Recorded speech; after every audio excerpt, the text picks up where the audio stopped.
it's Sarah with sarahscoop.com, and I'm here to give you the scoop on all of your favorite things. Welcome to the Sarah Scoop Show.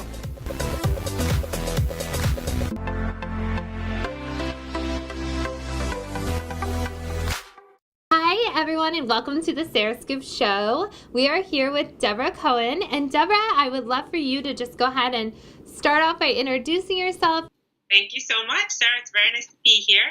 So I am a mom, first and foremost, and I had a career in Manhattan many years ago, working full-time for an aviation magazine. And my daughter was born, my first daughter, and I just couldn't bear to leave her every day. And I was looking for something to do at home where I could make some money. And I'm also an armchair decorator and love renovating and a networker by nature. So as a new homeowner at the same time, I realized, wow, it's really hard to find good contractors. So I kind of put two and two together, and I decided to create a business where I would screen and refer home improvement contractors, and they would pay me a commission if I got them work. So how did you take this from I'm at home working on this, just me solo, to this nationwide company? Well, I started out slow and steady, which is the key to success for almost any business. I had a plan. And I worked around my daughter's nap times and when my husband came home from work, early morning hours, the weekends, slowly assembled the network of contractors, slowly started to promote it to my community. And after the first year, I had a pretty steady flow of work. I actually also took a part-time job at a local friend's furniture store just to have some money coming in at the time, and also it would help me network. And then after I would say a year, 2 years, I got some press attention, and my business just exploded. I mean, there are contractors and homeowners from all over Long Island where I live who wanted referrals, and I knew I couldn't expand that quickly, and I had a baby at home. So that's when the idea kind of morphed into what I thought I was going to do was franchise the business, but instead I opted for a business in the box model where I wrote a business manual, documented all of the how-tos, and set up a few businesses like mine on Long Island to help carry the workload. And we're talking like one person went from this like at home, want to stay at home with my daughter, to your company is worth, I believe, didn't I read $4 million right now? I've made $4 million to date. My husband says I'm the best investment he ever made because I started the business with a loan from his retirement savings plan, and I paid it back right away. How many hours are you typically working? I think that's important to entrepreneurs. And how many did you start when you started your job to now? Like, what does your day look like, a day in the life of running a business? Well, when I first started, again, I mentioned I had a newborn. I now have two daughters, and I worked through both the pregnancies, and I was home for them every day. So I worked my schedule around their day. And in the very, very beginning with the newborn, I probably only worked 15 to 20 hours a week.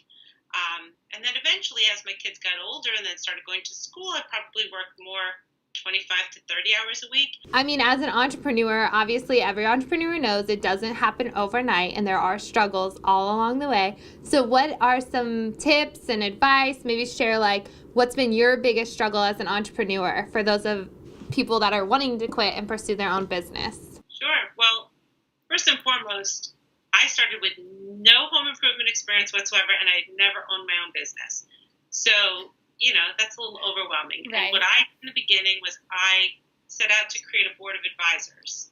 And on that board of advisors, I invited an insurance agent, a few of my contractors, marketing colleague I had from my previous career, people I could reach out to for advice on areas that I had little to no expertise. And that gave me so much confidence, and it really fast-tracked me in a lot of ways because I didn't have to learn everything from scratch. So I would say that was really a tremendous help in the beginning. Obviously, you have to do a lot of research regardless, but having that kind of a resource where you can turn to your advisors and ask them their advice, that was tremendously helpful. And then the other piece of advice I would say is what I had mentioned earlier on, don't try to do it by yourself. You can't possibly, if you're a mom especially, or if you have a full-time job and you want to learn something on the side, you can't handle every job responsibility on your own. You need a team. And if it means hiring people or if it means outsourcing, you need people with areas of expertise where they can get a job done much faster, much more efficiently than you can, and you can focus on the parts of your business that really do require you as the owner. And where do you recommend, like, where did you find people? Because I think that's really important too. It's great to outsource, but you have to find people that like believe in your dream, that are valuable, that are less work. They're helpful. It's not more work than it is to get someone. So where did you find these people? Network. Network with industry-related professionals. Attend a BNI meeting. Local universities are a tremendous resource if you're looking for interns or, videographers or office help. I went to SCORE when I first started, and I hired, I don't know if you know, SCORE is this Society of Retired Executives. I forgot the first. Okay. It's affiliated with the SBA, I believe, the Small Business Association, but it's basically retired executives who offer their expertise. And I went to SCORE, my local SCORE chapter, and a retired graphic artist created my first logo. Oh, okay, cool. Yeah, so you're finding people that are looking just to be helpful in the community, but also have experience and are reliable sources.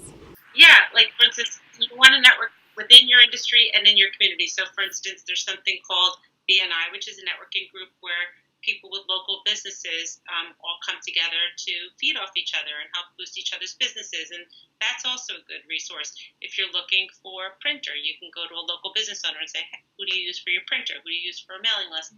So I would just say networking with as many people as possible. And how do you, like, do you work from home now? Did you get an office? So so you work from home. So how do you manage to keep that? Because as someone, like, I'm in an office now, but I did do like a little working from home, and I needed like the structure, like get up, go to an office. Like, do you have some tips for people? Because other people, they want to work from home. They love staying at home, but like, how do you do it? How do you make it work so that you are successful? It's interesting you say that because when I first started, my home office was my daughter's playroom, which was in the basement.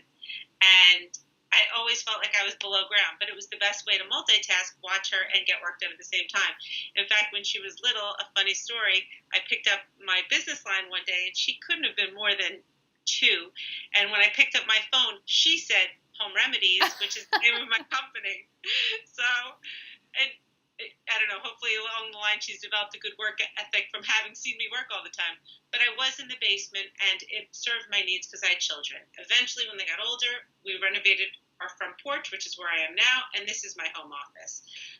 Working from home, like you said, no structure. It could be very lonely, so you really need to establish very strict criteria of it's 7:15, I'm going to my office, or it's not, I'm working from 9 to 11, I'm not meeting a friend for coffee, I'm not going grocery shopping in the middle of the day. So you really have to be very, very disciplined. If you feel you don't have that, or there may be too many distractions with your family around, I wholeheartedly think an office outside of your home is appropriate. But for me, this has always worked. I don't know anything different. Yeah. So, going through like the struggles of building a business and a company, did you have times where you wanted to quit? And if so, how did you back yourself out? Because I know so many people that they want to know, like, how do you start a company? But like, then they have one struggle and they're just done.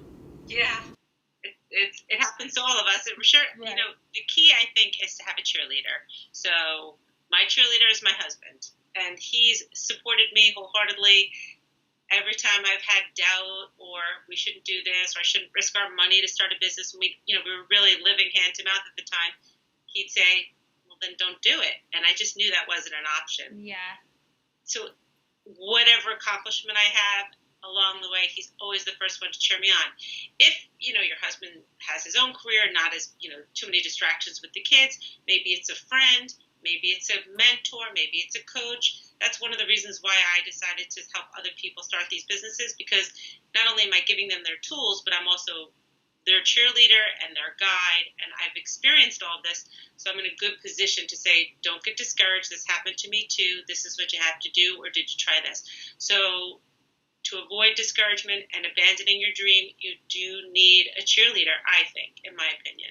So whenever you set out to do this, did you expect to be like, here today, like, wow, I have this business where I made $4 million. Like, what does that feel like? And what, looking back on, like, what's happened for those that want to follow in your footsteps and have a successful business.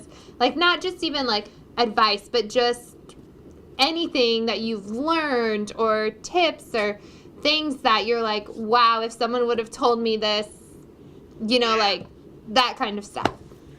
We want the good. Well, I never look back and say, wow, look what I did, because I always feel like I haven't done enough moving forward. So that's like just off the table. But I think that's so important right there. That talks about you as like entrepreneurs. People, they don't just stop when they get somewhere. It's like they go. Exactly. It's like I always say, it's the tortoise and the hare. So, the hare rested and the tortoise won. I feel very blessed, first and foremost, that I was home every single day with my children, walked them to school. That was my goal. That was always my priority. And there were always opportunities to franchise, to grow bigger, do more, travel more, public speaking. But I didn't want to do anything that was going to deviate from the whole reason why I started this business, was to be at home with my family. So looking back, advice, don't let fear take over for sure, because that happens. And I always say my fear of not trying was greater than my fear of failure, because everybody's afraid they're going to fail. And I would also say I didn't set out, driven by money. I mean, that's, you have to qualitatively keep track of what, your business makes. But for me, it was, I created a business that matched my skill set, and I loved doing it. And I got such a sense of satisfaction helping my contractors, helping my homeowners, and now helping people start their businesses. That's the rewarding part. That's the best part. If you set out to do something that you're really passionate about and love, and generally good businesses serve the needs of people in some way or help people, that's the key. The money will follow. Good. I think that's so important, because I'm sure you get this all the time. People are like, wow, like I want to do what you do. And you're like, I worked really hard to get here. Yeah, and also sometimes people say they want to do what I do, and they're not people. They prefer to work in front of a computer or to cook. So this isn't necessarily the right match for them. But if they see what I'm doing, I wouldn't want anybody to start my business because they say, oh, I want to make a lot of money. Right. Obviously, everybody wants to make money. That's why you're in business. But it should more resonate with you on a personal level. I love, like some people say, oh, my God, I'm the person in my community everybody comes to for the name of a good contractor or a tutor. That's the type of person who does well. A real estate agent who's constantly giving out names of contractors, that's a good fit. A retired contractor who doesn't want to do the work anymore, that's a good fit. But it's not just, oh, this worked for somebody else. You have to really look inside yourself and say, what's going to work for me personally?